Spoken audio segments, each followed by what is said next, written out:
ஆன்ம நேய அன்பர்கள் அனைவருக்கும் ஆத்ம வணக்கம். வேலூர் சித்த வித்தை தவ மையத்தின் சார்பில் நம்முடைய ஞானபிதா ஜெகத்சோதி சுவாமி சிவானந்த பரமஹம்சர் அவர்கள் உலக மக்கள் நலன் கருதி உருவாக்கிய சித்த வேத தத்துவத்தை உங்களின் செவிகளுக்கும் சிந்தனைக்கும் பயன் தரும் வகையில் தினம் தினம் வழங்கப்படுகிறது. அதன் தொடர்ச்சியாய் இன்று 26ஆம் நாள் தொடக்கம். அப்பொழுது யாருக்கு விரைவு, அதாவது சுறுசுறுப்பு அதிகம்? எறும்பிற்கே ஆகும். அது மாத்திரமல்ல, அநேக ஜீவிகளும் பலவித முள்ள யுக்தியோடு கூடியும் வெகு சாமர்த்தியத்திலும் ஒவ்வொரு வேலையும் செய்து வருகின்றன. அதே பிரகாரம் நாமும் ஒரு ஜீவி. பல யுக்திகளும் தொழில்களும் நாமும் செய்கின்றோம்.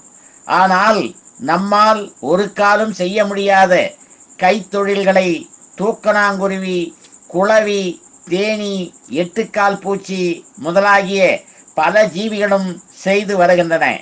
ஆனால் மேல் சொன்ன ஜீவிகளில் பிரத்யேகமாய் தேனீக்கள் மரத்தின் கொம்பினுடைய கவறு, அதாவது பிரிவின் அடிபாகத்தில் மிகவும் பெரிதாயுள்ள கூடு கட்டியும் அதில் 5ம் 10ம் அதற்கு அதிகமானதான படிகள் தேனை கொண்டு வந்து பத்திரப்படுத்தி வாசம் செய்கின்றன. ஆனால் மனிதர் என்று அபிமானித்து வருகிறவர்கள் தவிர மற்றெல்லா ஜீவிகளும் கூடுகள் கட்டுவது அவைகளுடைய சுய சக்தியினால், அதாவது சாமான்களை கொண்டு உண்டாக்குவதல்லாமல் வேறொன்றினுடைய உதவியோடு கூடி அவ்விதம் உண்டாக்குவதில்லை. அவ்விதம் கட்டுவதில் மற்ற யாதொரு ஜீவிகளுக்கும் யாதொரு விதத்திலும் யாதொரு உபத்திரவமோ கஷ்ட நஷ்டமோ அவரால் உண்டாவதில்லை. நாம் ஒரு வீடு கட்ட வேண்டுமென்றால் எவ்வளவோ ஜீவிகளை நசிப்பிக்க வேண்டும், எத்தனை மரங்களை நசிப்பிக்க வேண்டும், எத்தனையோ ரம்பக்காரர், அதாவது வால்காரர்கள் முதலான வேலையாட்கள் வேண்டும். ஆனால் அவனவனுடைய சுய சக்தியினால் ஒரு வீட்டை கட்டவோ ஏதேனும் செய்யவோ வேறொன்றினுடைய சகாயமில்லாமல் முடிகின்றதில்லை. அதிகம் சொல்லுவானேன், நாம் பல் தேய்ப்பதற்கு வேண்டி ஆலம் விழுதோ கருவேலம் குச்சியோ வேப்பங்குச்சியோ முதலானதுகளை அறுத்து எடுப்பதற்கு வேண்டி ஏதாவது ஒரு ஆயுதத்தினுடைய சகாயமில்லாமல் முடிகின்றதில்லை. ஆனால் மேல் சொன்ன ஜீவிகளுக்கு வேறொன்றினுடைய சகாயமில்லாமல் தங்களுடைய சுய சக்தி கொண்டு அதற்கு தேவையான வஸ்துகளை தயாரித்து அவைகளுக்கு வாசம் செய்வதற்கு வேண்டிய வீடு உண்டாக்க முடிகிறது.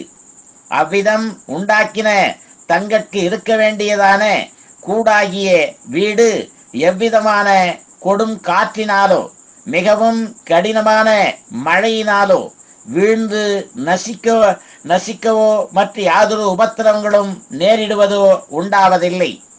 மனிதர் என்று அபிமானித்து வருகிற நாம் நமக்கு வாசம் செய்வதற்கு வேண்டி கோடி ரூபாய் வரையில் செலவு செய்து கருங்கல்லினால் ரொம்பவும் உறுதியாயும் பலமாயும் அஸ்திவாரம் கட்டி அதன் மேல் ஒரு வீடு கட்டினால் அந்த வீடு மிக கடினமான மழையும் கொடும் காற்றும் வந்ததானால் உடைந்து விழுந்து நசித்து போகின்றது.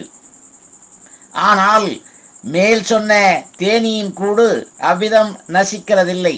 காரணம், அவைகள் கூடு உண்டாக்குகிற இடத்தை கவனித்து அந்த இடத்தில் கூடு உண்டாக்கினால் எந்த பிரகாரத்தில் உள்ள காற்றோ மழையோ வந்தாலும் இவ்விடம் உபத்திரவம் நேரிடக்கூடாதென்றுள்ள உணர்வினால் உண்டாக்குகின்றதாகும்.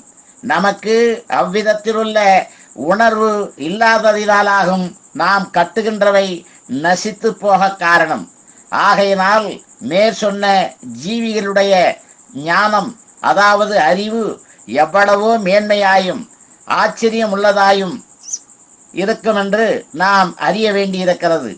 தவிர ஒரு பட்சிக்கு கர்ப்பம் உண்டானால் அந்த பெண் பட்சியும் அதன் புருஷனான ஆண் பட்சியும் சேர்ந்து பல சுள்ளிகளும் மற்றும் கொத்தி கொண்டு வந்து விசித்திரமாக கூடு உண்டாக்கியும் பெண் பட்சி அந்த கூட்டில் முட்டையிட்டும் அதன் மேல் ஆணும் பெண்ணும் மாறி மாறி அடைகாத்து கொண்டிருக்கிறது.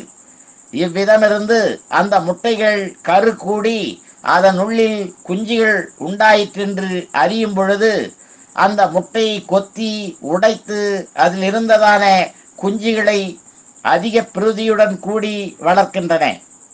அக்குஞ்சுகளுக்கு அச்சமயத்தில் சுயசக்தி இல்லாததினால் அவைகளுடைய சுயரட்சிக்கு அதுகளுக்கு சாத்தியமில்லை என்று எண்ணி தாய் தகப்பன்மாராகிய 2 பட்சிகளும் அதுகளுக்கு வேண்டி மிகவும் கஷ்டப்பட்டு அலைந்து ஆகாரம் முதலியவைகளை கொத்தி பொறுக்கி